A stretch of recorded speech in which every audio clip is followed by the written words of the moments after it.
Hey there, everyone. This is CPO, and we're at CPO's Heli Hangout number 40. It is March 6th at 8 p.m. in the United States. I'm an hour early than normal. I think I've been doing these at 9 o'clock for, well, 39 Hangouts, which has been, wow, it's been, what, a year and a half at least, maybe almost 2 years. Anyway, by popular request, I scaled it back to 8 p.m. so that some of the guys over the other side of the pond could go to bed a little earlier than 5 a.m. Now they get to go to bed at 4 a.m. I don't know if that helps or not, but anyway, so nice. So, and then the loudmouth aide who requested the change. I don't know, actually, who started this whole thing? I think it was me. It was you? No, it wasn't you. Anyway, Aid was a vocal proponent of the time change, and then he doesn't even make it tonight, so I have to give him hell for that. But that's okay. This time works fine for me, and if it works for everyone, I'm okay with it. So we're going to be running from 8 p.m. till 10 p.m. Eastern Time, and you'll have to do the math in your respective time zones. Anywho, outside of that, everything else will be the same, likely to be the same cast of characters and random discussion that we always have, except maybe Lee might be a little bit more awake tonight than usual, so which is always a bonus. So let's see here. I'll kick off. What are we doing? What have I done? Oh, so you'll notice we kind of skipped the every other week for the Hangout. And I know that bothered some of you probably, but quite frankly, just this time of year, there's so little going on anyway that I thought, you know, maybe one a month isn't really that horrible in the January, February time frame. It won't be long, though. We'll be back on a regular every other week schedule, but, you know, I just thought, give us some more time in between Hangouts to have some cool stuff to talk about. And I did finally get something done, heli-related. This is a Heli Hangout, so some of you may have seen, but I've been working on my 500, which this is the infamous cursed 500, but it now has a uncursed Spirit fly barless controller on there. I don't know if you can see it in the video, but so I pulled off the icon and put on the Spirit just a couple days ago. I did a first video. You can find it on my channel, just the firmware update. But I've actually gone through and done the setup. I just haven't done the video on it yet. But so far, the setup's really easy. I like the unit itself. It's really cool. I know that Icon put out a upgraded case for their flight controller that's aluminum. So kind of interesting to see that this one was aluminum. It made me think about that news article that I had heard about the Icon one. But it feels pretty solid. You know, it doesn't feel heavy at all or anything like that, and it's smaller than the Icon.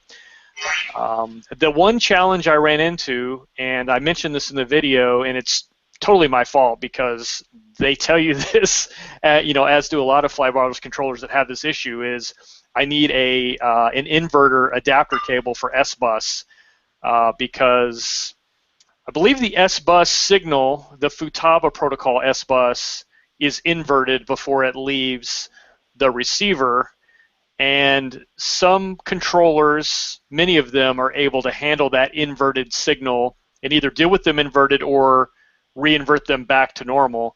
But there are a few controllers that I've heard of that require a special adapter, and the Spirit being one of them, which I didn't think about ahead of time because I've never had to use an inverter for S-Bus. But I think, was it the 3GX maybe has to do that. There's a couple of them. So I kind of ran into a problem just right off the get-go because I couldn't use S-Bus. So that's one reason I decided to go ahead and put it on the 500 because I had a receiver that I could use a standard configuration for, and then I'll get that inverter and finish the build that way because I hate all those wires. Just don't like it at all. So that's what I'm working on. It's the first time I've actually tinkered with a heli or wrenched on one. Gosh, I don't know, months easily. December. I've been doing a lot of multi-rotor and plank work, but my helis have mostly been hanging. So this was a good excuse to pull the 500 down, and I don't think it's seen it. The most action this 500 seen is sitting on the bench at IRCHA getting SoCo heli tool demonstrations. So it'll be nice to actually get it flying. And I'm kind of curious to see how the bailout works on this controller. I'm not sure I'm ready to take advantage of the inverted bailout capabilities, but even without that, if I just go with a standard skids down bailout, I'm told it's pretty good. So I'm kind of curious to check that out. I wasn't overly impressed with the Icon bailout, but I don't know if Icon's bailout is as much of a bailout as it is just a stabilization. So difference being that, and now I'm rambling, so I apologize. This is what happens when I start at 8 p.m. I talk too much. But the Icon doesn't control pitch, whereas the Spirit Flybarless controller, as part of the rescue mode, you can set a pitch level, and I think by default it defaults to 60%. Not only does it upright or level, depending on which mode you're in, but then it also hits the pitch at whatever rate you determine to hit to the sky. So I haven't really played with it yet. I don't know, and maybe some of you guys do know because it's the same exact rescue mode as Bavarian Demon. They've actually licensed it from Bavarian Demon, so it's the exact same thing. So I don't know. I guess where I was going is I don't know if you bail out inverted, does it give it negative pitch for whatever you set? If you set it 60%, is it 60% negative? I'm assuming that's what it probably does the math and says, oops, I'm upside down. I must use negative pitch to get away from the ground. So I don't know. I'll do some testing on it. And the other good thing about using the 500 is I don't have any real emotional attachment to this helicopter yet. It's actually dissed me more times than it's been nice to me. So I have no problem testing inverted bailout on this particular helicopter. I'd be a little hesitant for the first time to try it on my 700 or even my 550, but this one, we'll see what happens. So I'll play with it. I'll let you know. But I'm curious if anybody here has any thoughts as we get into the discussion, and happy to chat more about my experience so far and just setting it up and getting everything configured. But outside of that, I haven't done anything heli, multi-rotor, or even planker related. I've done some full-scale flying, but that doesn't count for here. So, but I am having a lot of fun with that. Joining Civil Air Patrol is one of probably the most fun things I've done in a long time. The ability to get out and go run some missions with some guys and do some fun stuff. So that's been keeping me busy on top of school and work. So that's it. Let's see. Who's next on the list? Rifted, wake up. No, I'm wake up. I'm just testing a couple of things here. Well, needless to say, my prize from the Hobby King lottery arrived. The Nova. Haven't tested it out yet. Let's find out. Hopefully this weekend I'm able to go out and fly. Otherwise, it's gonna wait till next weekend. What else? I'm gonna build a new tricopter. Hopefully this week. Then I'm gonna be completely alone. Wife's gonna be out of the house, so hopefully I'm gonna be able to build that one. I'm gonna mount a NACE, but with a different prop setup. So I'm looking for a little bit more agile tricopter. Let's find out. What else I've been doing? I'm trying also to win the Hobby King lottery with one of their helicopters. So let's let's hope for it. Nice. And yeah.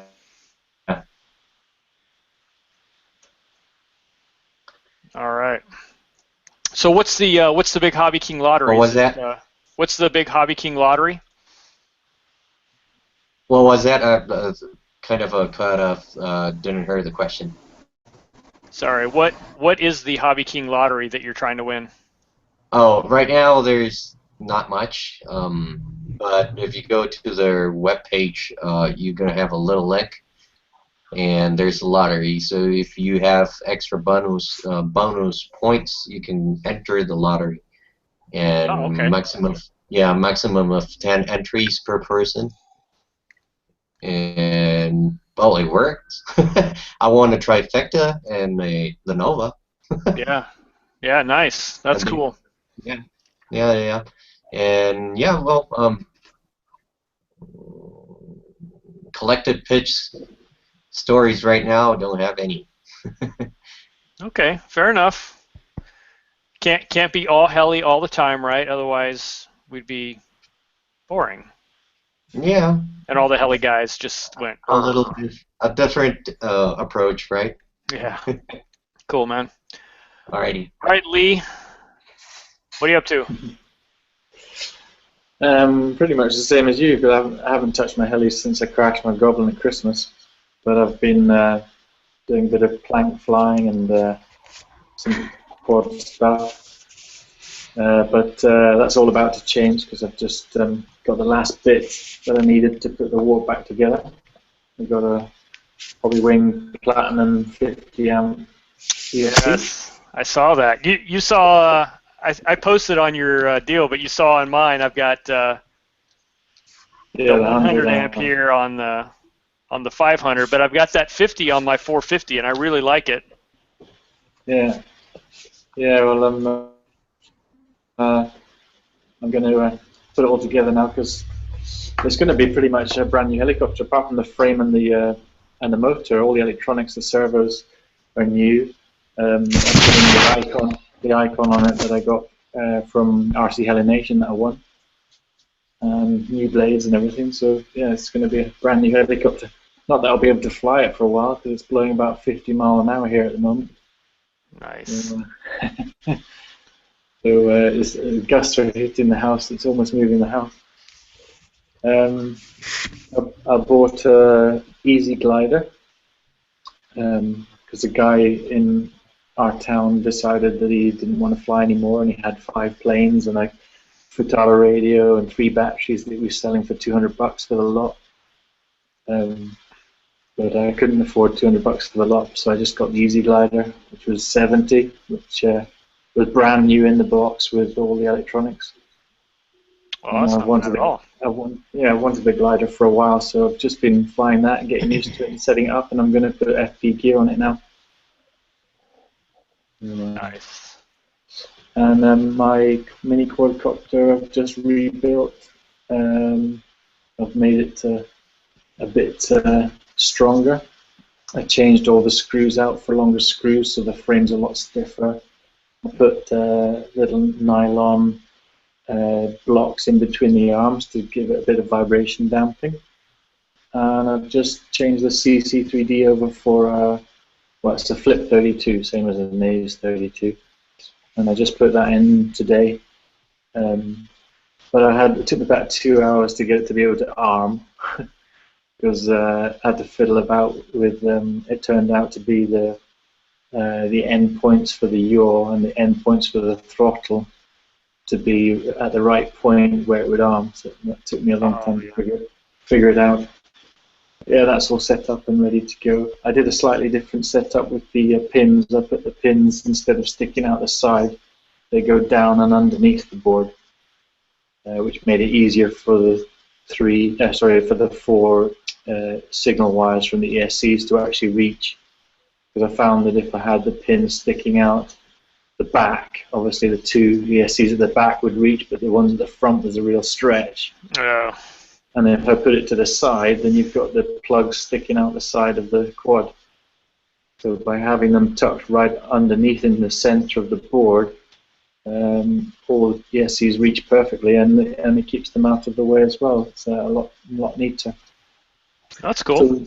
So yeah, we'll see how that goes. Interesting to see, comparing it to the firmware from the CC3D. See how it flies when the wind stops.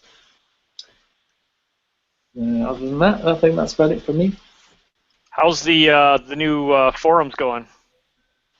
Good, yeah. We've got Aid still hasn't signed up, lazy bugger. But yeah, I mean, I'm on there every day, and we got a few people starting to sign up. So yeah, it's coming along slowly. Cool. I've been trying to pop in there from time to time, but I have a hard time keeping up with any of the forums these days. But speaking of, I wanted to check because Heli Freak was down. Yeah, they've been down. They were down early this morning, and they're still down. I just checked them. Sorry for the inconvenience, but we were working on the server, among other things that we have to do, unfortunately. Sorry, guys, working on it. Well, a few hours turned into more because that is how it works when you have as much hardware and software as we do. Sorry, guys, we were working on it. Anyway, apparently they're having some network issues or some hardware issues. So yeah, I've been getting bounced off of there off and on all week. yeah, so whatever happened, they finally just went down for good until they solve it. Because I was the same thing. I was getting kind of intermittent access over the last day or so, and then this morning I couldn't do anything. So I was going to ask you, what's happened to the Hangar Time podcast? Where have they gone? Well, that's a great question. I think that it tends to lay low in the winter normally, but I'm not really involved in it anymore. So I'm not sure what the plan is moving forward. So no bad blood, no falling out or anything. Just kind of went its own way. So I don't even know if it still is a podcast right now. But I think it's died a few times over the years and resurrects. So it wouldn't surprise me if it pops back up again. But I'm not. I haven't been asked to continue since it died out the last time. So tough. All right. Let's see here, Casper. What are you up to? Like others, not a lot of heli activity. Got some builds still going in that direction. I did complete the 250 mini quad and was able to maiden it earlier this week. I can see where people have a tendency to gravitate towards these to fly out of the box because they're pretty stable initially, just to get them in the air. I was kind of surprised in that respect. It was kind of remind me of flying fixed pitch to a degree. Yeah, yeah, exactly. Yeah. And I was trying to get a few flights in today, and it toppled over, and it threw one of the props. I found the prop, but I can't find the darn prop nut. And of course, it's counterclockwise, so you can't go to the hardware store and find a reverse pitch nut to put it on. So I had to go order a few, so I'll have to wait till they come in to fly it some more. If it threw the nut, did you have them on the right sides of the frame? Because normally if it hits the prop with the counter rotating, it should tighten and not untighten. It should, but it was kind of inverted, so I don't know if that made a difference or not. But no, it's still turned the same way. So and actually, it was just after I changed props. I had been running a bullnose on it, so I went to a regular gem fan 5x4, and I may not have tightened the nut on that particular one, so that could be the cause as well. But you're right; it should have tightened it. That's what it should have been. Yeah, I would just check the direction of the thread to see if it tightens with the rotation of the motor. Yeah, but I looked all around the yard and I couldn't find it. So I ordered a bunch of them today, but it'll be a while till they come in. Yeah, I got rid of those straight away. I just put nylon lock nuts on instead. But Yeah. obviously you can't do that with a counterclockwise thread on it. Where do you find counter thread lock nuts? I don't, because I got all the same direction thread. Ah. I didn't get counterclockwise threads on mine, so yeah, just nylon lock nuts, and I've never had a problem. Yeah, except my motor shafts have the threads on them. So, right, yeah. so but I do have to learn a little bit more about PID because I'm not getting enough yaw response in it. So I got to look at how to adjust that. I'm going to make the fine-tuning adjustments on these once you get them going. Well, I'll tell you everything I know right now. Higher number is faster. Outside of that, I I take can't. it you make all the changes on the flight control board, I take it, rather than a transmitter. Yeah. Yeah, is that for nays or what? Yeah, it's an ACE32, yeah. Fun and Fly. Increment 1 before. I think correct me, Lee, if I'm wrong. If it's the P, go higher and higher until it oscillates faster. Then down 2 points. Then you can jump into the D, which is gonna, in theory, should be half of it. But you can try that way first on the yaw. There's I is about half of it now. The I, Yeah. Yeah, the P, let's see, the P has got the fast shimmy when it's too high, and the I is the slow sort of a wag when it's too high, right? Yeah, the I gives it sort of stability in its angle as it's flying. So if you, as you increase the, well, if you have the I too low, when you release your stick, it'll try to go back to level. Whereas once you get the I set right, if you release the stick, but this is obviously not in stability mode, it will continue on the same axis. So it keeps its position. And then D is like, you could say D is a damper. So when you make sudden movements, as it stops that movement, if it does a sort of bounce back, that's the D. It's not damping enough, so you can increase the D until when you make a stop, it actually stops and doesn't make a little bounce, sort of like a tail bounce on a helicopter. Hmm. But you were asking about speed, weren't you? Not the speed comes from. I'm not up to date with nays just yet. I've only just started looking at it. But I think there's RC rates, is it, on the software? I think if that's something to do with the speed of the reaction of the quad. And what modes have you guys selected for options on your transmitter set up on your flight control board? Such as angle mode, horizon mode.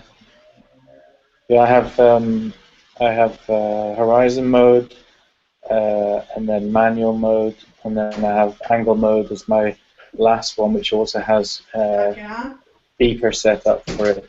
So if I flick my switch all the way to that, if I've lost control, it also sends out the alarm. Okay. Yeah, I tend to fly in either rate mode or horizon mode. Angle is the same as horizon, but limited to like a 50-degree tilt or something. So it, so horizon mode will allow you to get sideways and or upside down if you're not careful. But if you neutral the sticks, then it'll recover. It should recover. Right. My problem is remembering to stop doing what I'm doing. I usually write it down instead of letting it kind of recover itself. Right. Anyway, that's about what I've been up to. I'm slowly gathering parts for the Gropner glider. I finally got the power system and the folding prop, and I think I've located a lead on some of the stuff like the engine mount. So once I get that, then I can pretty much go forward. I've got servos in stock, and I'll just have to start bending stuff and getting servo wires and work it out. Nice. Cool. All right. Let's see here. Dave, how you been, man? Hey guys, been good, busy. I was hoping Clay would be on tonight because I brought one of the things I made recently was inspired by Clay. Was my GoPro hat cam. Nice. I don't know if you saw that. You posted it on Google Plus or not, but so I Yeah. just The 3D printed hat carrier, right? Or it's just I just did some Dollar Tree foam board. It was raining oh, one that's weekend. foam. Yeah, Oh, it was that's just cool. raining one weekend, and I was bored, so grabbed me some foam board, and boom, there it was. Nice. I honestly thought you 3D printed it. Looking at the Oh, really? picture, and I saw the white material. I just thought it was plastic. Yeah, I had several people ask me that. Um, let's see. I upgraded the latest firmware on my Brain flybarless controller, and flies very well. Um, some of the things, my tail is a little bit more stable. I would say the governor for me is a little bit better in some ways. In some ways, I like the old governor better. I like the spin up um, soft start on the old governor. They changed it, but you know it's a minor deal. But so overall, I think the new firmware is pretty decent. Um, the only thing I'm really disappointed in is again the delays that they're having. They delayed forever coming out. Then once it finally came out, they told people don't use the Android app on it yet. We're still working on it. And last time I was told probably a month and a half ago, it'll be ready by the end of the week. That was probably like 6 weeks ago, and it's still not out. That gets frustrating, but it's not that big a deal. Had a lot of wind and a lot of rain, so there hasn't been a ton of flying time. Well, the last couple days have been very nice here. Picked up my Tyrannus radio, and I've been playing with that. That's definitely been an education. Um, I love it and I hate it at the same time. Uh, it's really, on a basic level, it's not that much different than most TXs that I picked up. I mean, I was able to pick it up and configure a couple models right off the bat without reading anything. Um, but at least as far as multi-rotors and planes, helicopters are a little bit more work. If you want to get into some of the more advanced things and really take advantage of what it does, yeah, that's been taking a lot of reading and studying on my part, and then I'll figure something out, and then later I'll realize, oh, there's a better way to do it. Exactly. One of those things. But I've got a handful of models set up on it. I joined a soaring club in the area, primarily because I wanted access to their flying field, because I could fly pretty much anything electric there, except for my helicopters. They don't really want my helicopters there because it's right next to a park, and especially the 550 is pretty loud. So, and that's fine. I got other places that I prefer to fly the helis anyway. But my electric planes, I've been flying there. One of the guys, while I was there one day, had a Park Zone Radian Pro, and it was too much for him. He was wanting to back off and go with something a little more simple. He had been flying like Gentle Ladies, just real basic rudder elevator stuff, nothing with ailerons. So he let it go real cheap, and I took it up, flew it once, and I really liked it. So it's mine now. Nice. And that's been an education too. I've not flown a glider. Um, 25, 30 years, a lot has changed. So also, the first model that I'm doing on the Tyrannus from scratch using the X8R receiver instead of the. I also did a home-built DSM module for the Tyrannus. Nice. Pulled a TX module out of a DX4. Just Yep. built it up. And so ever since I've done that, I've had people asking me to build them one, which the answer is no. In case you're wondering, no. Yeah, it was a lot of work. It's not that hard. I did it the hard way. There's a PC board you can buy to build it, which make it a lot easier. But I didn't want to do that, so I just used a piece of perf board and hardwired the thing. So it's a little bit more work, but not too difficult. Did you make it removable, or is it built in now? No, it's removable. Okay. I bought the actual Spectrum DS9 case for it. Spectrum actually just sells the case, which comes with it. The reason why I bought the Spectrum case is because it has an extended antenna on it, so it's out of the way. It's not as crowded with the Tyrannus' antenna, and it folds up and stores really nice. So it's a really nice case. So I mean, from the outside, it just says Spectrum on it, so you think it was a Spectrum module. So I got the basics set up on the sailplane. What I'm trying to get into now is messing with crow, camber, reflex, and how to manage all that with everything else. The mixes get really complicated. That's one of the interesting things for me with a Tyrannus, and partly I think why I went with it. It really gives you an appreciation of what goes on inside a radio, because what it does is it pulls the curtain and you see what really goes on behind the scenes.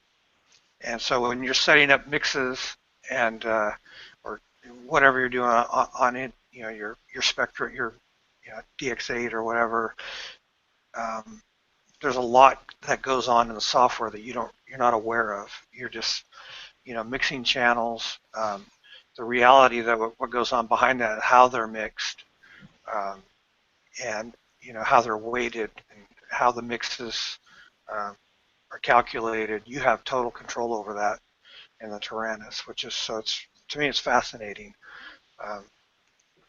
What really gives me a new appreciation of what's really in the software in a radio. It's a lot more complex than I would have imagined. Yeah, no doubt. So are you using the latest firmware version, I'm assuming? I am. That was one of the things I was hesitant about because please try not to crash this time. 2.0.13 came out like in December, I think. And by looking at the forums, a lot of people with the Tyrannus Plus were having problems. They were having all kinds of issues upgrading to the firmware. And even if you go out to OpenTX, they tell you, you probably shouldn't be putting. I think the latest firmware I saw recommended for the Tyrannus Plus was the .13, and they were saying to hold off on the 15. But I had a lot of people asking me about it, so I just thought I don't have any answers.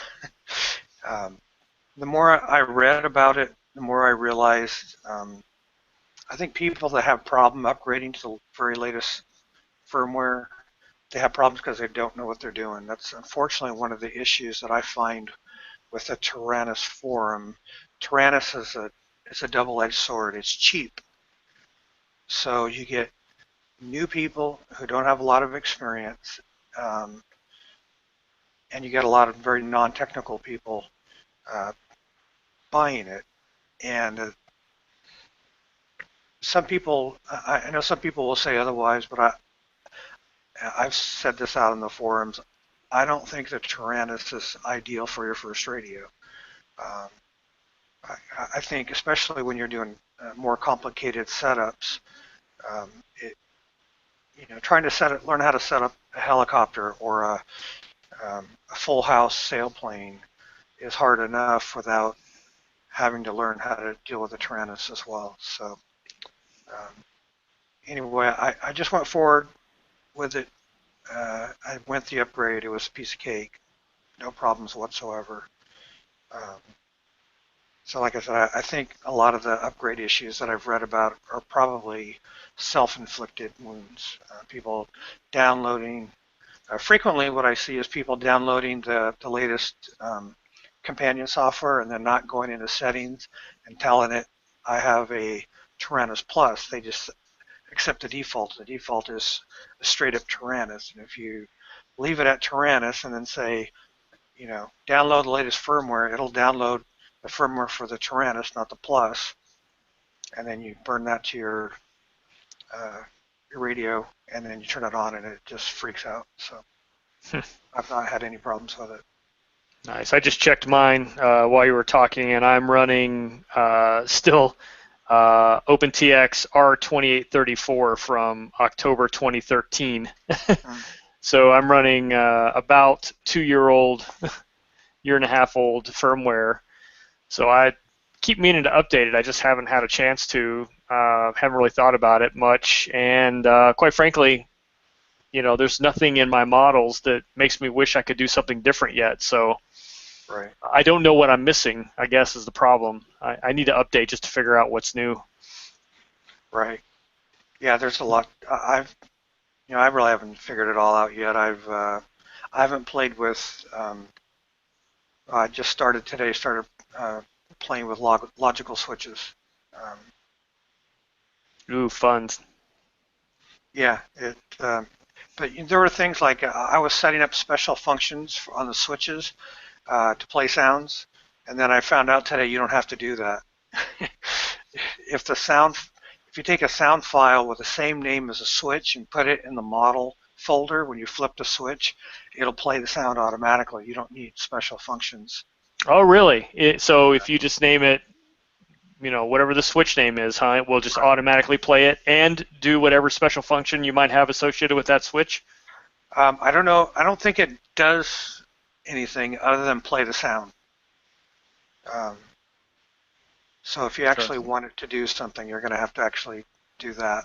Right, but if you program a function that when you flip the switch, it does something, it will play the sound and do whatever it is correct you told to do. Huh, that's interesting. Yeah, I wonder if that's a newer firmware thing, because on the version I have, if you wanted to play a sound, you had to tell it, you had to create a function that says when you move this switch, play this track, or what have you. Right. I think that's new since version 2.0.8, from what I read today. But there's a lot of that stuff that's not there's no documentation, specifically. So you got to go hunt for information, and there's lots of information out there. There's lots of people willing to help you find that information, but you have to go looking for it. Right. No, that's cool. Well, you may have pushed me over the edge to go ahead and finally do the update. But right now, like I said, everything works, and I have some pretty complicated. I have some pretty complicated setups, and I'm also not 100% sure yet that if I update my firmware, I don't have to go redo something or lose functionality in some of my existing models. But you'll have fun once you get to playing with the heli models. The key is to set up your pitch curves and your throttle curves on different channels, and then link those channels to the ones that are actually being put out by your transmitter. So if you have any questions or anything, let me know. I'll help you as best I can. But I did do a video with my 550 on setting up the Tyrannus, and I went through my entire setup. So if you're just looking for some quick tips on heli setup. It was a pretty basic heli setup, but it works really well. It's still the same one I use. Also, I don't know if the older firmware had this option, but I didn't even know it had this till the other day. If you go into the radio and say set up a new model, it'll actually walk you through the basic configuration stuff. It'll ask you, do you have a motor? What channel is it on? What's your wing configuration? What's your tail configuration? And it'll set you up with a basic model to get you going. I didn't expect that, so That's cool. It worked really well. I'm pretty sure that's new, because when I say set up a new model, it dumps me in a standard 4-channel model that's default. And what it does, it'll actually give you a menu. It'll say airplane, helicopter, delta wing. I tried heli. Heli doesn't work. So apparently, you don't have that functionality in this version of the software. But the airplane mode works, and it works very well for just basic getting you going. Cool. Maybe they're working on bridging that gap between the DX6 users and your geeks. That's what I liked about my DX8, because I had to set up a Radian Pro the other day, and I just went into the Spectrum website, downloaded Radian Pro settings, stuck it on my card, and put it in the radio, and that was it. Yeah. Yeah, I was looking at some of the. There's several people that have websites set up specifically for setting up a full house glider with a Tyrannus, and I was absolutely blown away with what people are doing. It was I didn't know, you don't know until you get into it, but I didn't know with a Tyrannus you can actually use your trim tabs for something else. And there are some guys that have their trim set up to adjust their expo curves dynamically while they're flying. That's just bizarre to me, but that's pretty awesome. Yeah, there's some guys that just totally reconfigure every switch and the gimbals, everything. They just it's amazing what I've seen people do. I also picked up. Thought I needed something to play with, so I put the Free Sky variometer, high precision variometer on, so that's been fun to play with. Nice. I was thinking about the trim tabs, and that would probably be a good way to adjust gains on the fly, because I've been using, dials. The problem with dials, though, is, they're easy to turn. So once you get them set up, then you got to figure out how to get them hard coded in there. But a trim tab, it's fairly consistent. Once you set it, you can almost essentially leave it alone. But that would be kind of a cool way, at least for initial setup, is set it so your trim tabs would bump gains. You could set, one is, tail gain and one is cyclic gain. Right. That's not a bad idea at all. Yeah, I would have never thought to use those tabs for something else, but out of all the setups I've seen, I'm really surprised that a full house competition glider is probably one of the most complex setups I've ever seen. It's amazing what some of those guys are doing. How do you like your Radian Pro? I like it a lot, I guess, but I don't have a whole lot to compare it to. But it flies well. I got the Easy Glider Pro, and I was flying up on the sand dune on the beach the other day, and this guy came up to me, and he bought a Radian Pro. He'd never flown an airplane in his life. Well, he flies full-size sailplanes, but he bought this and he'd never flown. So I said, well, go and get it, and he brought it out, and I helped him put it together and set it all up. And he was very thankful. He said, if you hadn't come along, I would have just thrown this in the air and it would have crashed, because all the servos were at the wrong angles and all sorts of stuff. But when I flew it, it's definitely not a beginner's plane, that's for sure. It was a lot harder to fly compared to my Easy Glider Pro. It was really? It was I know it just felt the Easy Glider felt more fluid. It was smoother to fly. There was a lot more technique in flying the Radiant Pro. But it Yeah, was nice. It was good. I think the Easy Glider has a little bit more dihedral in the wings. I think the Radiant's a little flat, a little more flat than the Easy Glider. 'Cause I looked Yeah, at the Easy it Glider doesn't and have the I was wingtips. I got really close to pulling the trigger on that, and then I went out and saw it's on back order. It's Hmm. like everywhere I had it, I could find it was on back order, and then I wasn't even actually thinking about getting a glider, and then I ran into that guy at the soaring club who said it was just, he's never flown anything with ailerons before, and he said he took it up and he didn't like it at all. So Well, I was the same. I only bought it because a friend sent me a message saying there's a guy selling one now. And I said, well, keep it for me. And I went straight over there and bought it. But that only has ailerons. It doesn't have flaps on it, flaps, like the Radiant. But yeah, I've managed to program the ailerons to become either spoilerons or flapperons, depending on what I want to do. So it works. Yeah, I like it. I'm pretty happy with it. It's a real stable platform. It's going to be perfect for doing FPV. yeah. When I first started flying it, I struggled with it because um, I kept trying to. My thumbs were in heli mode. So I was managing my turns a little bit different, and I kept ballooning up in the turns instead of trying to keep the nose level.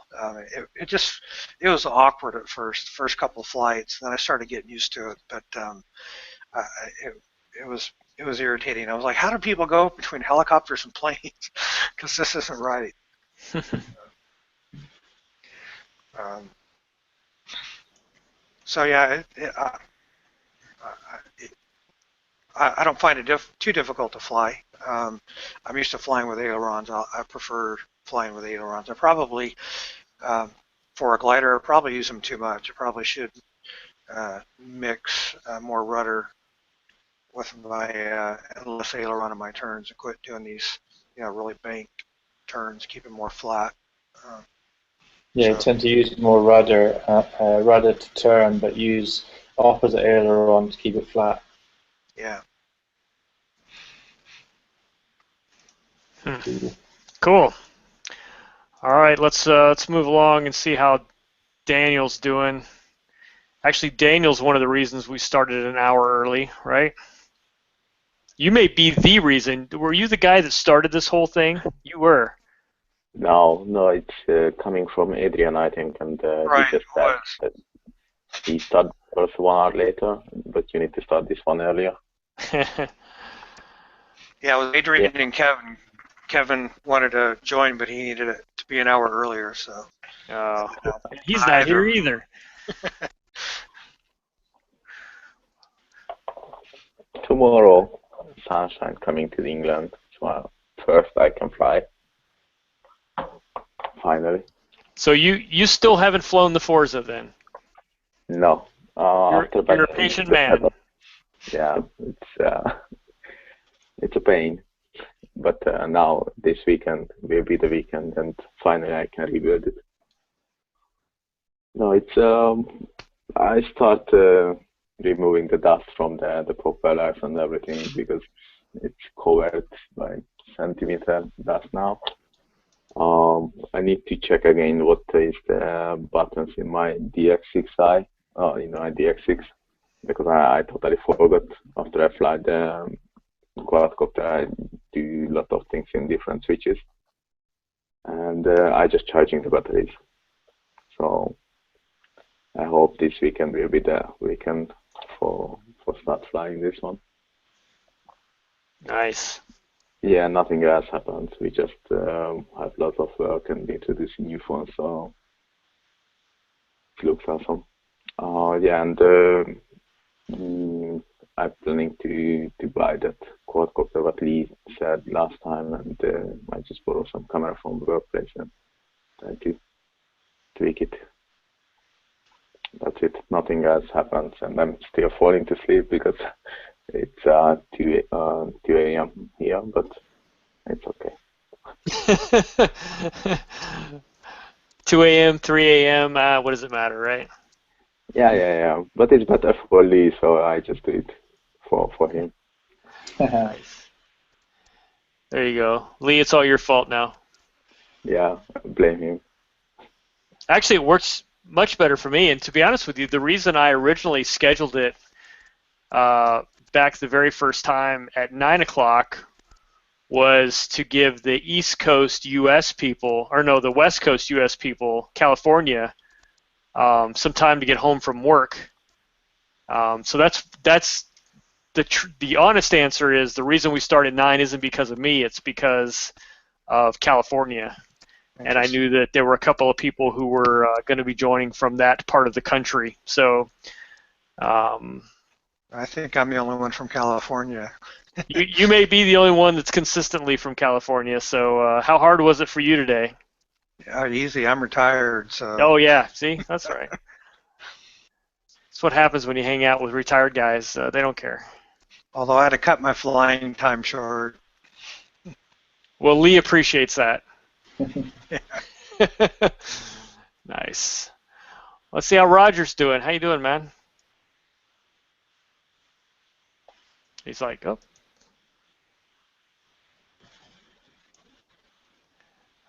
You're muted. Hello.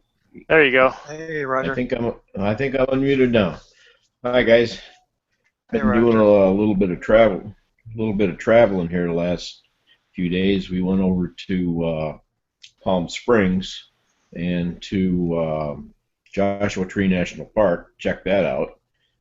Joshua Tree was an interesting national park. It's a little chilly, but once we got over there and got used to the chilliness, it was just great. The sun was out every day, and it was very, very nice over there. And as far as helicopters go, I am rebuilding my T-Rex 500. I bought a complete frame from a guy, but I'm fighting some vibration issues right now, and I've had to change a couple of parts that I originally did not want to have to change, but ended up changing them anyway. And it's getting better, but it's still not where I want it to be. Chasing vibrations can be time-consuming and frustrating at the same time. And I've also been connecting the parts for my Christmas present build, the Synergy E5. I've got everything in hand now except the tail servo, and I should have that on Saturday. So I'll be all set to go when we get home from Arizona this spring in order to get that built. And I've also been collecting a few parts to rebuild my Goblin spare. I bought a complete airframe from a guy, and then robbed parts from it as I needed them to keep my real Goblin flying. So I've been gradually restocking my spare parts locker there and getting that back into decent shape. I also bought the Naze 32 controller, so I have a controller for my 250 if and when we decided to do those this spring. Other than that, been doing some work around here in Arizona. I started insulating my shed, get that ready for the summer heat. I got 2 walls done so far, and the sheeting hung there. So I got a little bit more work to do to complete that task. Be ready to go. Have to find a vent for it someplace too, but that should be easy. Other than that, that's about it for me. Cool. Well, you know you will have a 250, so don't pull that if and when thing. It's just going to be a win. Yeah, you're probably right there. Probably right there. I've seen the trend. I was wondering, yeah. Casper, how did that little 250 that you bought, that $150 special from that company that CPO had the guest on from, How'd that go together for you?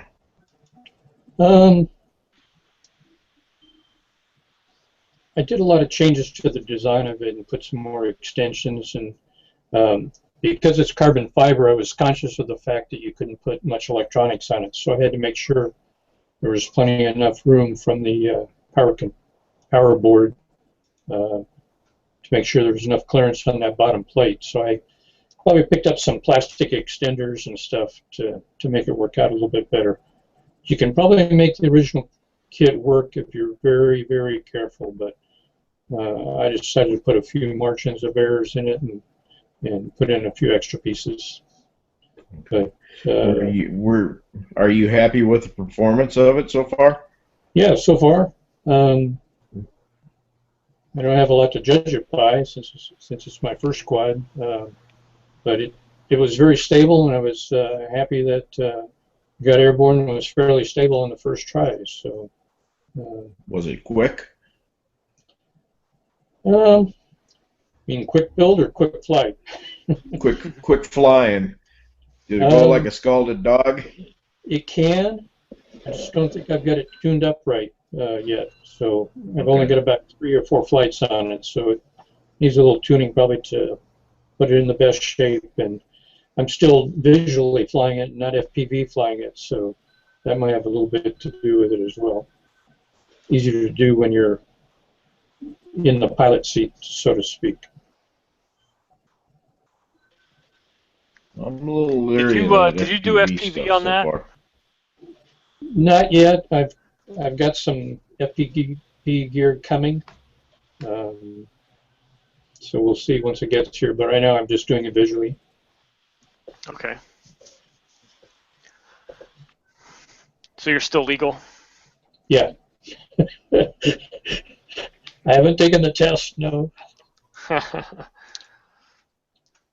Speaking of, has anybody been keeping up with the recent changes with the FAA's position on modeling? I caught a little bit of it. I have a little bit. I just heard in Korea you can fly quadcopters over the car roads. So if you have any highway, you can use it with quadcopters legally. You can? Yes. Okay. So they start delivery. That's order the pizza and the quadcopter just coming. Was anybody else heard? Raj, you hear something?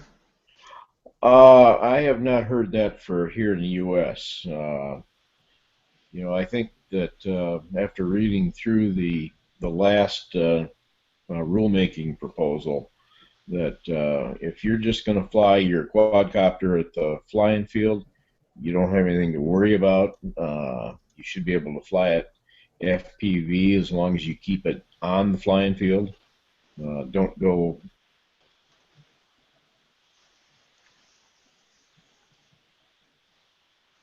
Don't go.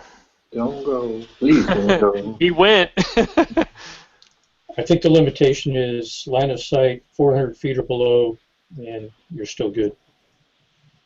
And non-commercial. Yeah, have they redefined commercial though? Because I remember when this thing came back last summer, when they talked about commercial use, and everybody went into a panic because if you do YouTube videos with the products, or you're a vendor, or you're a pro pilot, then you're commercial. Have they kind of clarified that at all, or have they been silent on it? I don't know with regard to the definition of what commercial is. All I know is, I guess commercial gets another 100 feet. They get to go up to 500 feet. And they still have to have a spotter. Still has to be line of sight. So there's a lot of limitations on it. So I don't know if anybody that wants to do above that has to get a special use permit. If somebody wanted to do real high altitude, or they wanted to do real long range beyond visual range. But with regard to what they define as commercial, I don't know if they've changed that at all. Interesting. You're back, Raj? Yeah, I got dropped just at the inappropriate moment. Of course.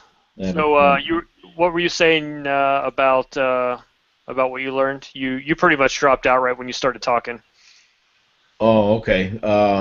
I think if you just stay, take your quad to the flying field and keep the quadcopter on the flying field, you can fly FPV as long as you, like I say, don't try and set any altitude records or see how far away from you can get it and still get it back.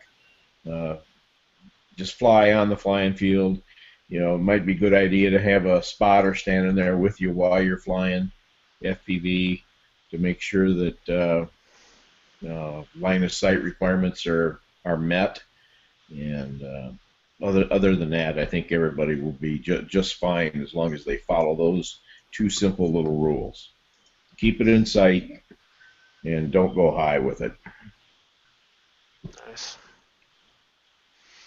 As far as commercial use, that's still going to be an ugly ball game yet.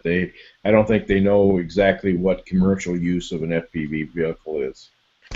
The people that want to use them for filming real estate is, that's almost a line of sight type application where you're taking a video of a house while you're watching it fly. Some guys I think are setting them up so that they also see what they're recording, which might dictate how they're going to fly them. So I think that might have a separate set of rules when they're done versus the guys that are going to go out and try and make a movie with it. Yeah, I mean the way they should do it for commercial use is the way the higher end, I guess I'll call them pros, aerial videographers do it, and that's have a pilot and then have another guy that's running the camera and the camera gimbal, and they communicate with one another, and one or both of them may be looking at the video feed, but the pilot is flying line of sight, and he's just trying to get the right camera shot for the camera guy who's running the gimbal. So yeah, the one guy that I know here locally that does that professionally. He shoots for music videos. He does real estate stuff. He also occasionally contracts out with like Sheriff's Department for search and rescue, and that's exactly how he runs it. He flies it, and he has a separate camera operator that actually runs the camera and camera gimbals. So there's two of them on it at all times. That's common sense in action right there. That's doing it the way it should be done. yeah, that's the way it ought to be. Hey, by the way, go ahead. If everybody that bought one of these things flew them like that, we wouldn't be in the biz bag that we're in.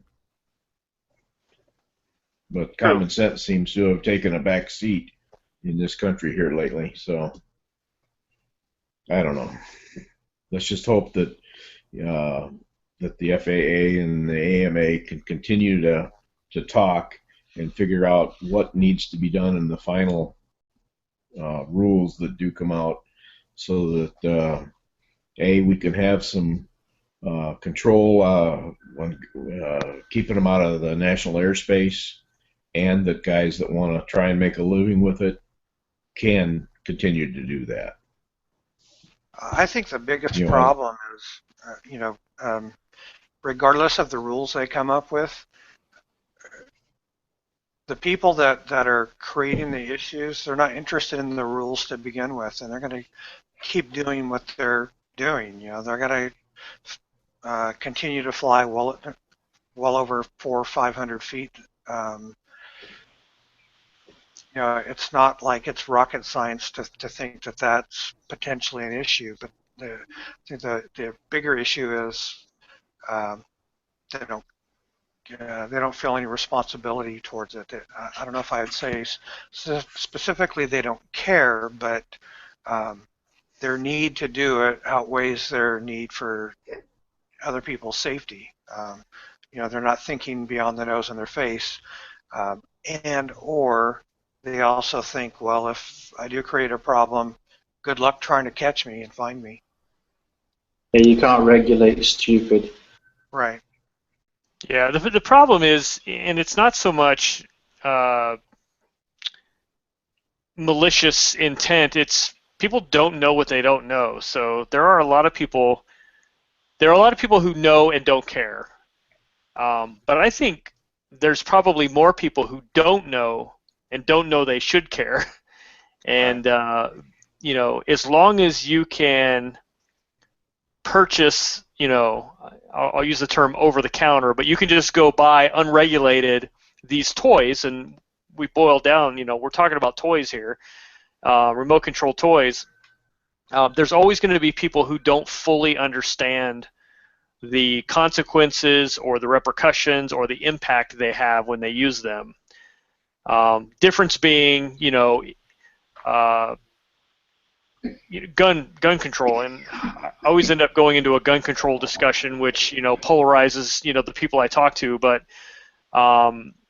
it's one of those things. When you buy a gun, there are so many things you have to do. It's almost impossible to negligently or unknowingly, I guess, get it and not understand what the rules are because you're kind of forced into a position where you have to understand the rules. Now, that limits the number of people, probably not, who don't know what they don't know, because you can still go buy a gun and a box of shells and still be an idiot.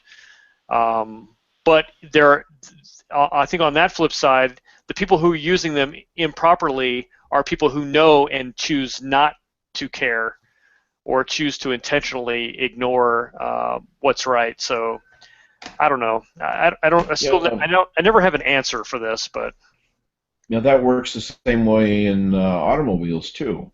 You get your driver's license, and people do crazy things with cars. They go out and see how fast they can go and how fast they can get from 0 to 60 and how many donuts they can cut in the parking lot of the local Kmart and that kind of stuff. And they take their cars out and race them on the streets. And I think everybody knows that stuff is not stuff that you should be doing, but people choose to continue to do it. Sometimes the penalties are severe when you get caught. Some people go to jail. Some people just get a slap on the wrist and go out and do it again tomorrow night. It's amazing. You look at the police blotters in the local newspapers, and how many people get pinched every day for driving without a license, driving an uninsured vehicle, driving with suspended license plates or a suspended license. There's people like that every day that you read about in the paper that do that kind of stuff. And like I said, common sense has taken a back seat. Yeah, I hear you. So have you guys seen, I pulled up a YouTube video on the Hangout. So unfortunately, if you're listening to this, you probably won't be able to watch it. And I don't know if you can see it if you're watching live, but it's called The Drones. It's an Audi commercial. Oh, yeah, that was fantastic. Oh, yeah. So I'm going to play it. If you haven't seen it, it's hilarious. So.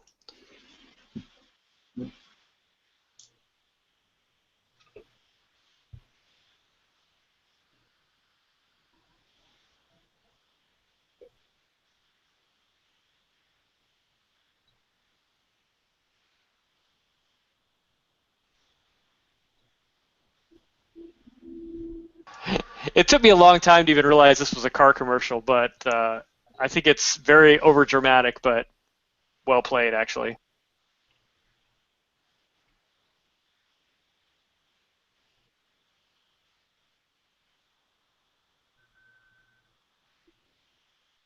I'll have to see if I can find that one.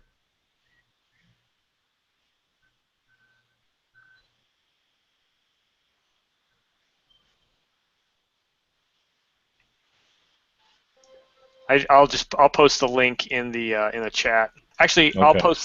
I'll post the link on the let me get rid of that. I'll post the link on the event page too. But Okay. it's the Audi. The title of the YouTube video is called "The Drones," and it's from Audi. But it's posted a couple places for those of you who are looking for it. But it's kind of hilarious. Although, take what's off that? from Hitchcock's The Birds. Yeah, exactly. Oh boy. Yeah, so I kind of have mixed That's emotions. gotta be hilarious. It is funny. I kind of have mixed emotions though, because it does kind of instill this sense of fear and panic associated with drones, which, obviously this isn't a drone commercial, it's a car commercial. So they're taking a little bit of artistic liberties at the expense of, the multi-rotor community, but it's funny nonetheless. It's worth watching. But I don't think we're going to be attacked by hordes of multi-rotors anytime soon. I hope. It's going to bring out more drone haters. Yeah. Did you see there's a new...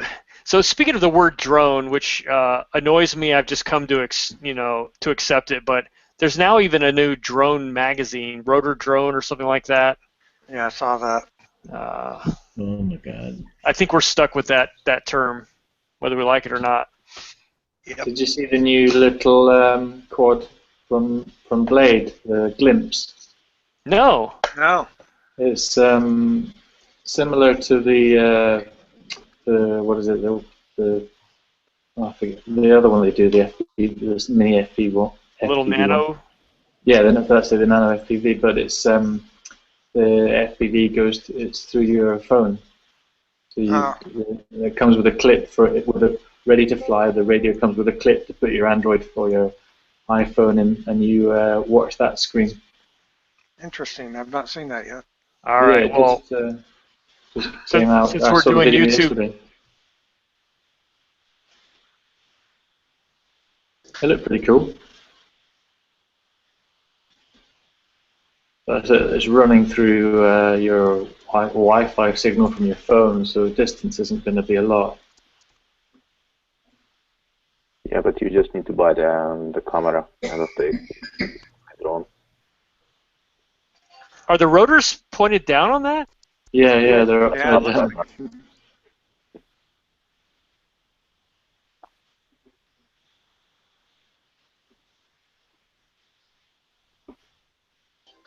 That's interesting. I don't think I've ever seen a multi-rotor design, a quadcopter design, where the rotors were pointed down like that.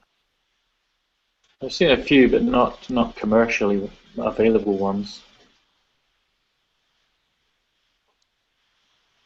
You see, they did one on flight test the other day. It was a tricopter, but with 5 motors, and they had 2 sets of front arms with 2 motors sticking up, 2 motors sticking down, and then the tail motor, which gave it so it was in a tricopter configuration, but you had motor redundancy.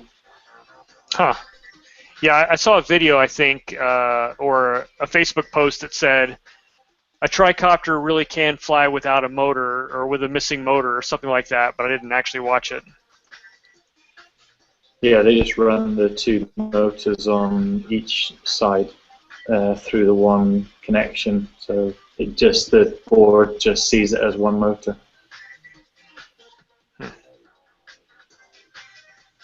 That's cool. Yeah, the Glimpse is pretty cool. Yeah. Interesting that you can stream it to multiple devices at the same time, so other people can see the video that you're seeing, which is kind of cool. Although, I guess it makes sense to take advantage of cellular phone as a video display, as long as you're not controlling it with the phone. Anything that's controlled with the phone reminds me too much of an AR drone, which I don't really care for those very much. Yeah, don't like those. So, How much does that little glimpse cost? I didn't see a price. how much? €190. 190 euros, so 225 or so US. Yeah, something like that. That's funny. My only problem with this, you cannot fly this one outside, but inside you need to connect to the disconnect your phone to the Wi-Fi, because you need to create a bridge. Wi-Fi direct. Yeah. And, Yeah, but that's how my GoPro camera is, right? When I use my GoPro app, I have to drop whatever Wi-Fi connection I have for data and connect to the GoPro. Yeah, I have a Nano QX, 180QX with a 720p blade camera, and it's totally useless. So if they have the same technology with 480p, I cannot imagine what will be the quality of this real video. I wonder how many bowling alley owners are going to be looking for drones to be flying up and down their alleyways. Yeah. Oh well. First one that gets stuck in someone's hair, they'll be banned. Yeah. What else is going on? Any other news, new things, cool stuff? I was just going to say real quick, I'm out on Horizon's website, and they say it's $199 ready to fly and $69 bind and fly.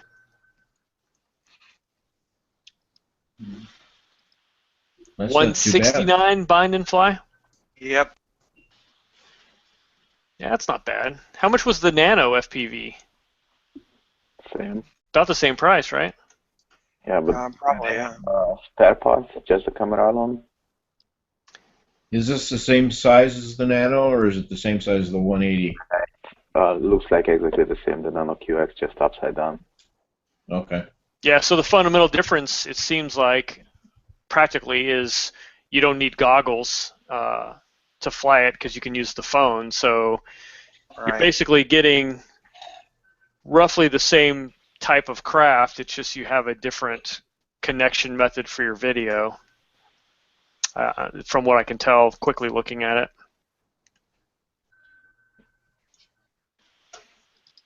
So it flies using a regular transmitter, correct? Yeah. Yeah.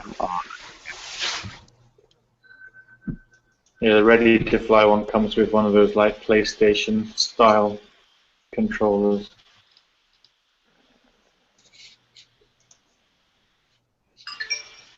Interesting. Go ahead. Yeah, go. I've been following the boys on RC Heli Nation a little bit, and their pilot proficiency theory that they've got going on, and trying to get guys to sign themselves off on being proficient. I'm looking, trying to see how high I can get with doing that little program. That looks like a pretty good program to me. Yeah, we talked about that last hangout, and it does seem interesting. I admittedly haven't done anything with it yet other than review the material. But what do you predict yourself based on what you've seen? Probably about 3/4 of a 1. Yeah, that's. I looked at that. I'm like, man, some of these, 1 and 2 maneuvers I've never even done before. So. Yeah, they can be tough. But that's the whole point, is to build proficiency. So. Exactly. I think there's a lot of maneuvers you can cheat past. I think the hang-up is you have to be able to do them in all orientations, from the left, from the right, from the front, from the rear. Yep. Yeah. That's the hard part. Yeah. Yeah. A lot of people favor one side or another. Yeah, even just a matter of simply coming in and landing, normal skid landing.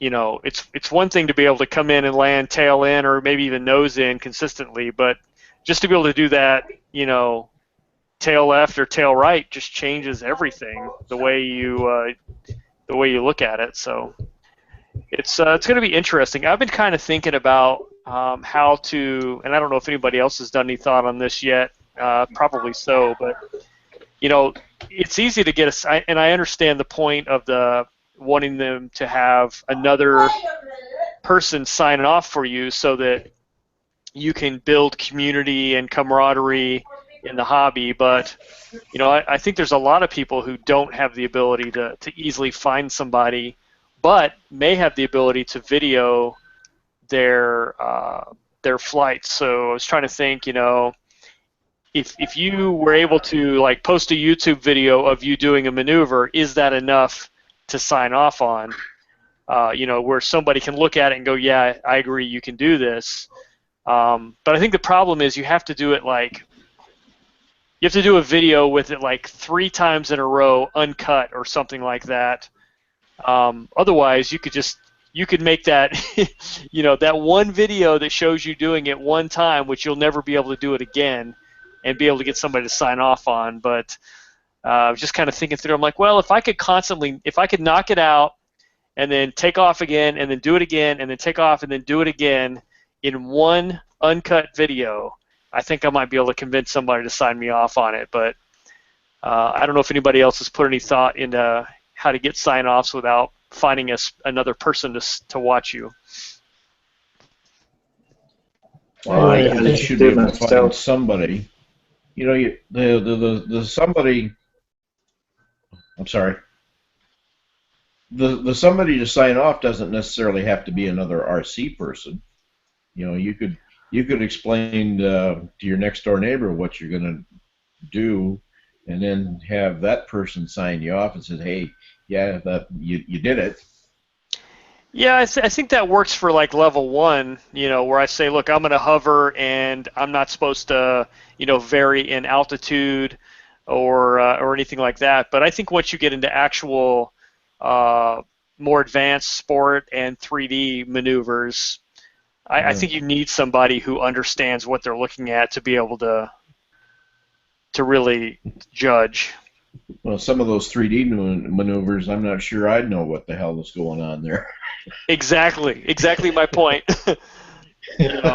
I may not know if I'm doing a good or a bad, pick your move, hurricane or whatever.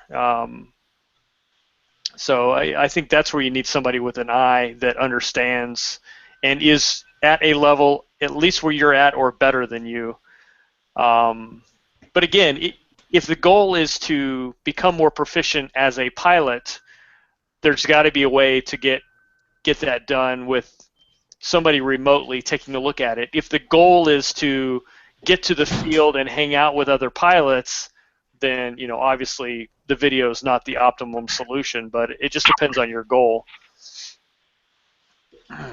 Yeah, but you can use for this simulator, because you just record one video and after you need to go somewhere in the same multiplayer, Phoenix or something like this, and you will still see the stick movement, and if they can, who are with the helicopter in the simulator, they can do it in real life. Yeah, it's interesting because I had thought about the simulator, but I think what I'm hearing is the overwhelming consensus that it doesn't count unless it's in real life, because the simulators are just, number one, too easy to dumb down to cheat, but number two, just aren't realistic enough environmentally. It's totally different as well, because I know people who can fly inverted and everything on the simulator, and they can't even hover in real life properly. Yeah, that's me. I could fly in. I could hover inverted. I could do all kinds of crazy stuff on the simulator. When I fly a plane on the simulator, I mean, I'm a 3D monster. But you put me in a real plane or my heli outside, and no way, I'm not hovering upside down or doing anything what I do on the simulator. Yeah, but this is just for the basic safety. You can fly. I know from myself, I learned from 100-size helicopters how to fly 3D. And after when I get the simulator, it's too easy, and I get my 450 T-Rex, and it's easier than the simulator. I feel the simulator is good for if you not able to go to the local RC field and you are flying at home in the middle of nowhere, I think it's good to get the exam. You can do hoovering and everything. Oh yeah, I definitely agree with the use of the simulator and how valuable. I think for the purposes of the pilot proficiency program, where perfect practice makes perfect. Sorry, I was trying to throw as many P's in there as I could. But I think for the purposes of that actual program, simulator just isn't good enough for somebody to say I'm a level 3 pilot without doing it in real life. Well, you got to realize this is kind of a self-generated benchmark for these guys, and right now it doesn't carry any weight other than bragging rights. There's no certification, no licensing that is generated from these levels. So how it's articulated or how it's approved or verified is kind of just up in the open right now, although they said, okay, you should have somebody there that's knowledgeable that can sign off. And that's about as far as it's gone. Yeah, I mean, it's arbitrary. Go ahead. You're only cheating yourself if you say you can do something better than you can, so there's not much point in trying to cheat it.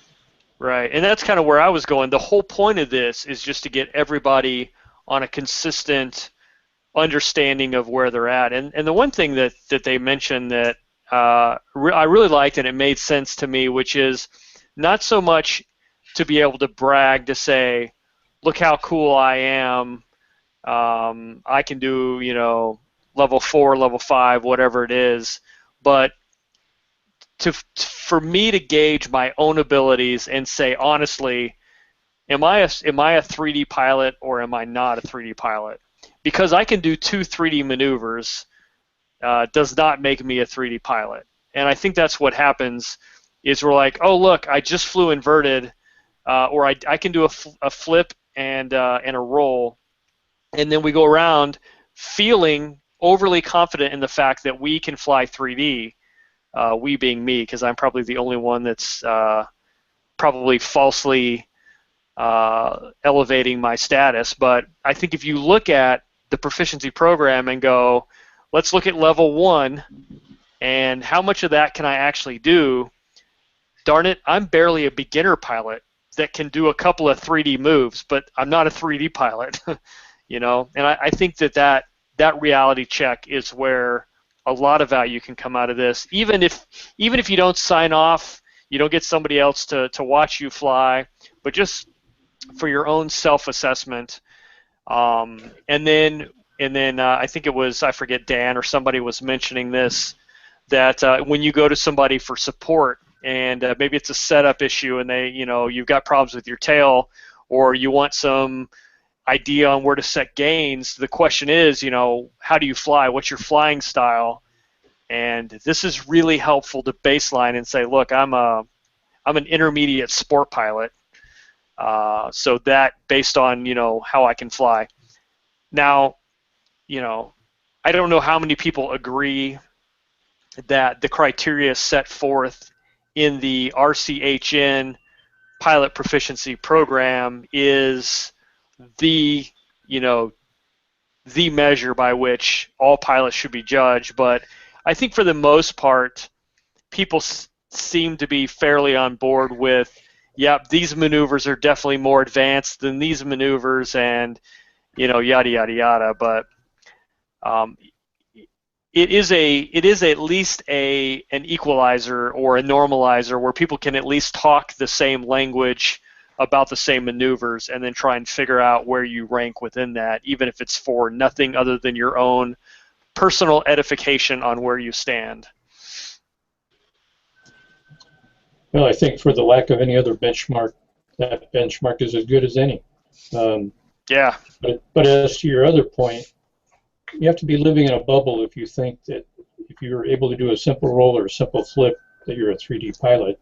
I mean, you can zap on any demo and look for Kyle Stacy or any of the other greats, and after 3 minutes of watching them, you know where your position is. You're a beginner. So Well, I think you can pretty much, kind of sort yourself in the pack just by looking around a little bit. If you fly by yourself and you don't look anywhere else, then yeah, you might think you're king of the mountain. But for me, it's not that hard to judge, from all the other competition, some of the other flying videos and stuff, kind of where you stand. yeah, but that's true. I mean, but let's be real. These guys are immortal 3D pilots, right? So I can play football, and I can play football in the yard with my kid and maybe the neighbor kids, but I'm not pulling moves like the pros are. But I can still play football, So I mean, there's even within the 3D realm, there's different levels. But I think I would have been, if you asked me last year what type of pilot, I would say mild or beginner 3D, without a doubt. I would say beginner 3D because I can hover inverted, I can do some flips and rolls and maybe a little bit of something else, but I think I was fooling myself, not because I was trying to brag. What's that? How high above the ground flyer. were you flying inverted? Well, I wasn't cutting the grass, that's for sure. And was this before or after IRCHA? After IRCHA, I didn't want to touch anything because I knew I wasn't worthy. To me, the definition of 3D is building maneuvers that are done over more than one axis. So loops and rolls and things like that they're all sports maneuvers, just like flying an airplane. So you can do loops and rolls and spins and stuff with an airplane. But when you're doing sort of start getting into pirouette type moves where it's more than one axis in the trick, then that's 3D. Yeah, there you go. I've never actually heard that definition, but that makes perfect sense. Because you're right. If you throw a pirouette, so a pirouette by itself is not 3D, and a loop by itself or a flip by itself is not 3D. But a piro flip, now that changes everything, right? You've combined two different axes into one move. Yeah, that's a good way of looking at it. Yeah, I mean the definition of 3D is yeah, that's true. You're using all the axes, so that's the way I see it. But as a beginner, I think it's easy to feel a little bit more aggressive in your own abilities. I'm super 3D. I'm super duper 3D on the sim, for sure. I'm talking about sims. I've been using Heli X since I started flying, and they've just come out with an update, the Heli X version 6, and they've got a lot of really good helicopters on there. But the one thing that I'm really impressed with is they've got quite a few quadcopters on there now, which flying a quadcopter from the sim doesn't sound like a lot of fun, but they have the same quadcopter I have. They have the RCX 250 or ZMR 250, you want to call it that, and they have one of the scenes is an underground car park, and you can fly FPV. Oh, nice. So just like you see Jews and all those guys, flying in the underground car parks on the YouTube videos, you can do that on the simulator now on Heli X. Interesting. That's nice. Yeah, I've got. And you can do it online as well, so you can race together. I'm grabbing the update right now. Oh, so you've got Heli X. Excellent. There we go. We can do do. some racing together. I have Heli X. I have Phoenix. I have Real Flight. I feel like I have one more somewhere. You have AccuRC, don't you? What's that? AccuRC? Yeah, well, no, I don't have AccuRC. Nobody would hook me up with that. Hello, AccuRC people. They've also got the Goblin Speed on there, so I was playing with that as well. That's pretty cool. Nice. And Heli X gives you free updates too, right? Oh yeah, I that's right. paid. I think when I got it 4 or 5 years ago, I paid, I can't remember, 60 euros or something like that. And yeah, I haven't paid for a thing since. It's all free updates. Yeah, that's it's really. I got into it at version 4, and it was pretty good. Version 5 had some noticeable improvements, but if you've been in it for 3 or 4 years, I couldn't imagine how much has changed over that amount of time. Of course, flight simulators in general have changed a lot. Yeah, they've got a lot of good tuition tools in there, a lot of training stuff, which I really like as well.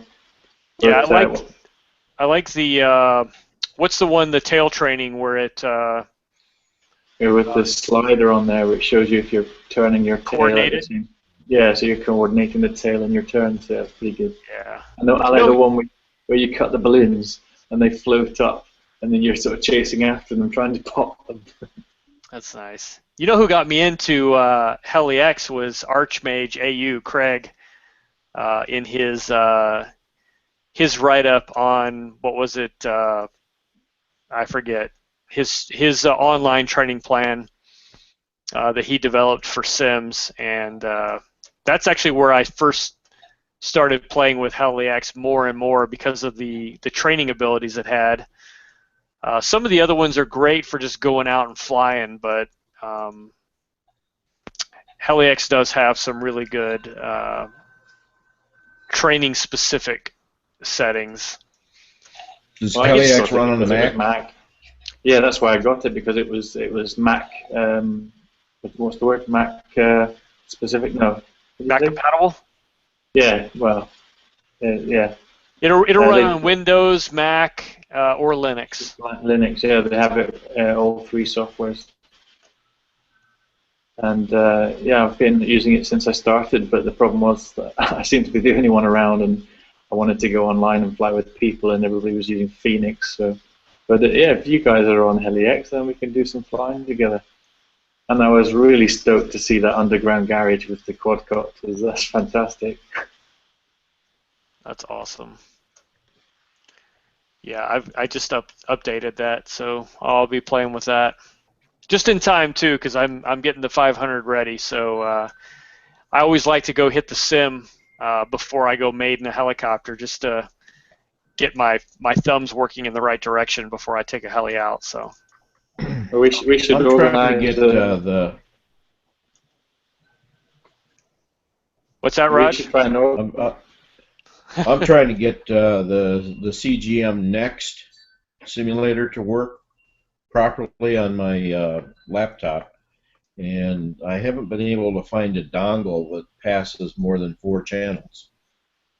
I'm 0 for 2 on dongles. I bought the one from Heli King,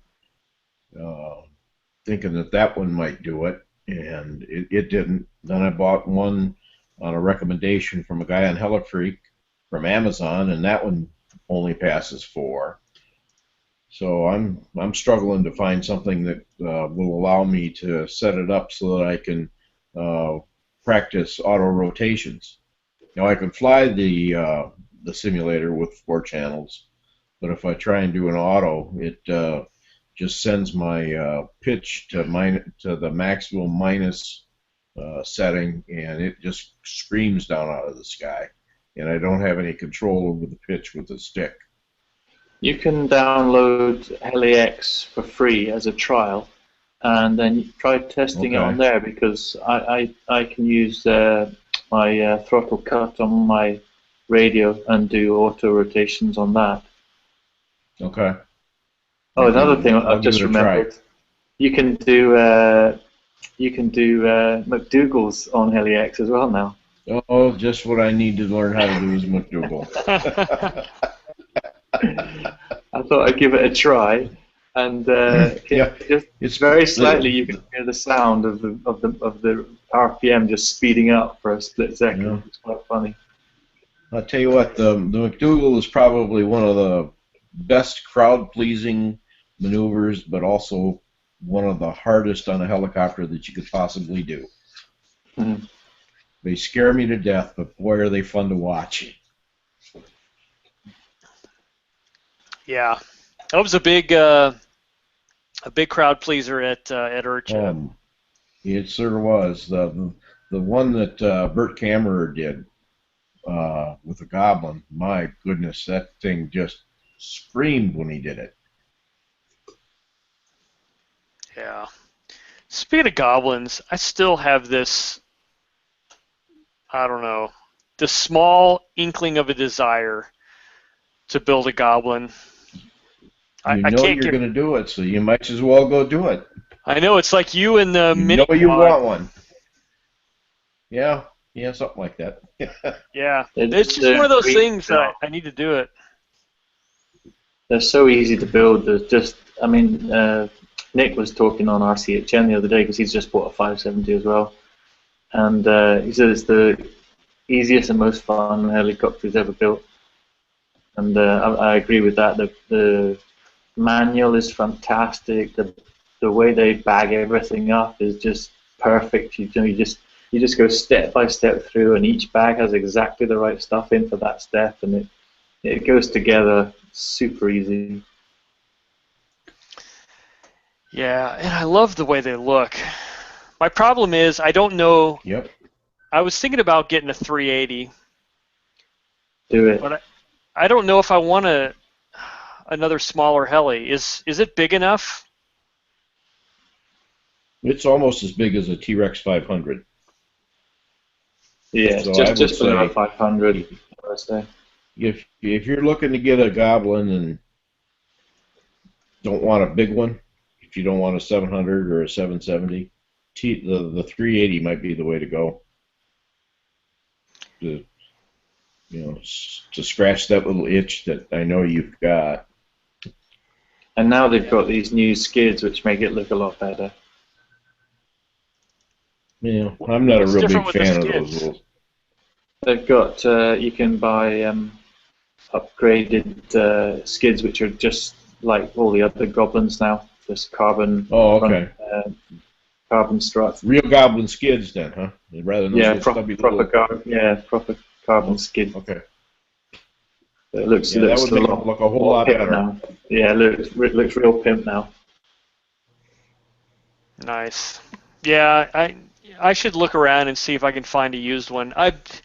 The good news is I've just about paid off my credit card from last summer that I used to build a 700. So I'm about at a zero balance. It's about time to see what else I can do now.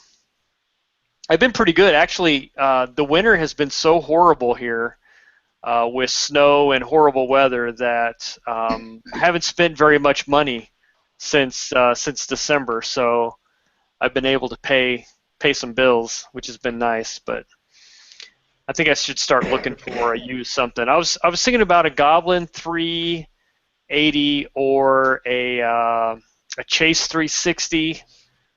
I've heard a lot of interesting things, or a Gowie X3. Goblin, definitely. Now, is the Goblin mechanics the same on the 380 as it is on the 570 or 700? Is it what's the fundamental difference? Is it completely different? Well, it's similar. It has the dual belt system.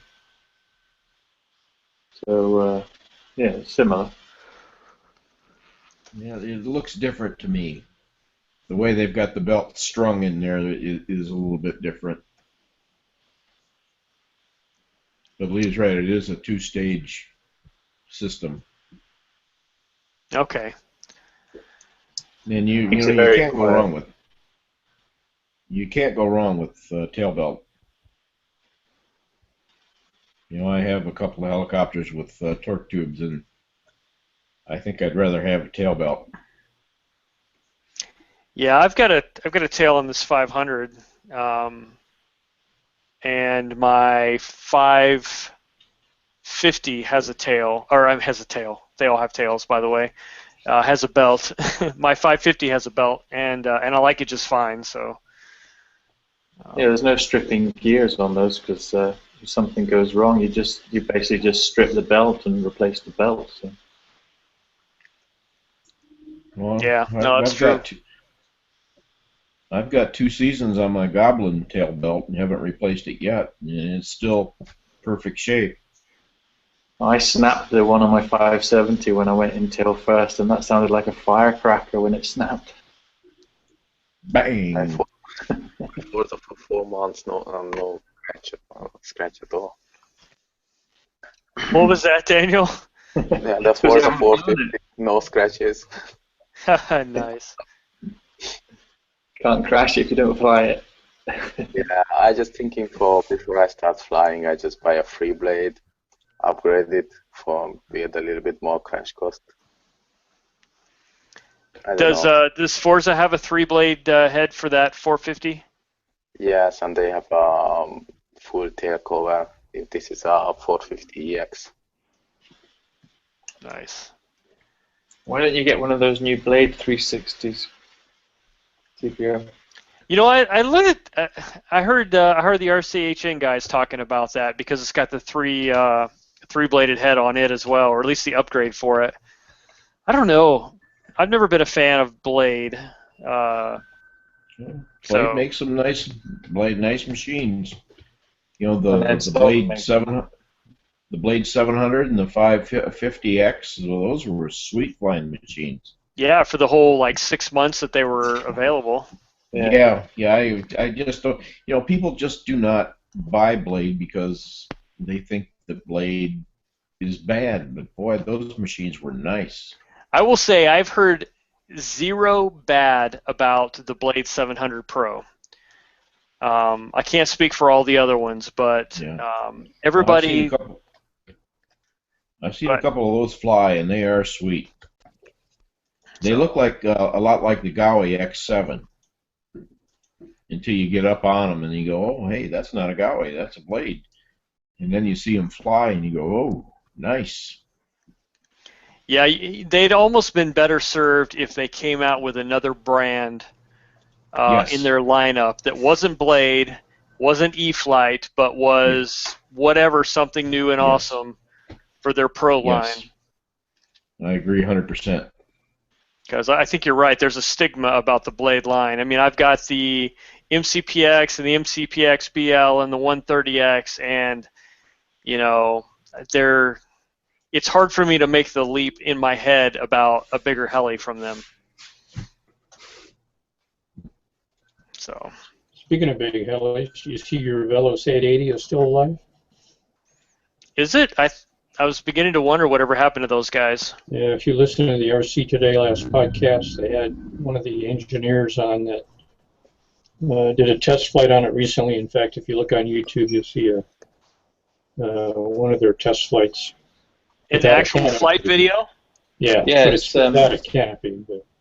It's Alex, one of the hosts of RC Today show. He got speaking to them when he was at Urcher, and they actually gave him one to take away with him, but he couldn't tell anybody about it until now. So he's been doing the testing with it and doing some changes and stuff. So yeah, he's had one since Urcher. Oh really? That's interesting.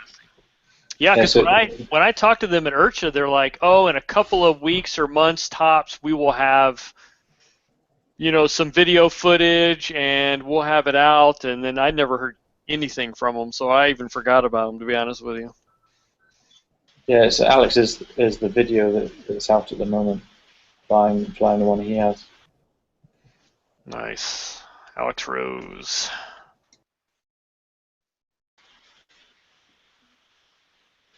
It sounded pretty good.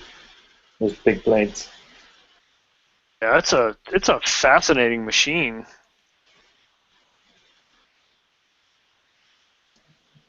I was just checking to see how many hits I had on my Velos 880 video from Urcha. 16,700. That's not bad. I'll be darned. Yep, Alex Rose.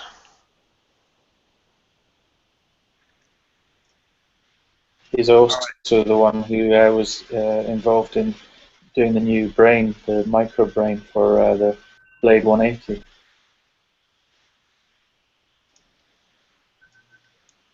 Yeah, he's kind of an icon guy, I guess, right?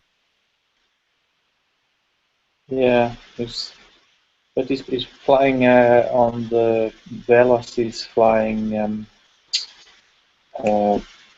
V-bar. Okay. Well, here's the Velos video in the feed. I'll paste it everywhere as well. Oh man, that sounds so nice.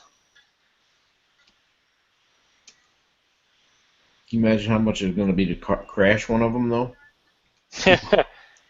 Whoa.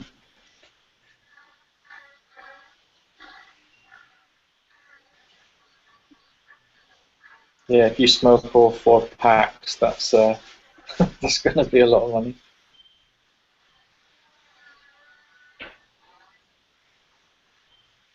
Although, you know, at some point, can you do anything more with it than you can do with any other 800-ish class heli, other than maybe speed runs? Do you get much value or benefit out of all that extra torque? Might be able to lift more. I think it's for a ride. Most of the other size helis that big are not real 3D machines. I think this is advertised more as being a proper 3D machine of that size.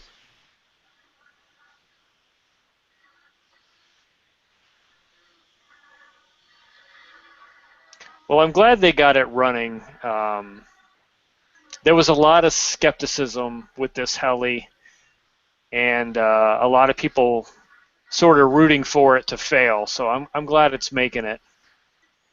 It is super smooth. I mean, it's hard in the video to get a sense of how big it is, because I mean, for all you know, from this vantage point and this distance, that could have been a 500 out there flying around. It's just kind of really hard to tell. But having personally touched the thing and saw how big it really is, it is kind of interesting, and it's pretty smooth in the air, which there's a lot of mass up there. So to be that to appear that light in the sky is probably where its strength is. They've also changed the skid design on that as well to give it a more standard skid set where it's not resting on the tail. Oh, did they get rid of the alien ship skid? Well, they're still keeping them, but you've got the option as well now because Alex was saying that when he likes to come in and do autos, it was a lot more difficult to do the autos with the tripod-style landing gear. So he's got the new skids have slight tilt on them, so nose down, tail up slightly. Nice. It does sound cool. I'll give them that.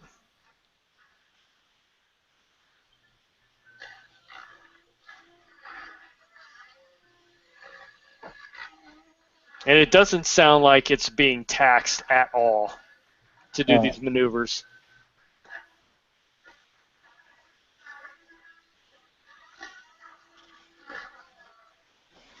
Of course, Alex is a great pilot, so he makes it look good regardless, I'm sure. Anywho. Oh, that's cool. Well, thanks for bringing that up, because I totally forgot about the Velos 880. Yeah, very nice. What else? We got about 5 minutes left. Any other topics we want to bring up before we wrap up?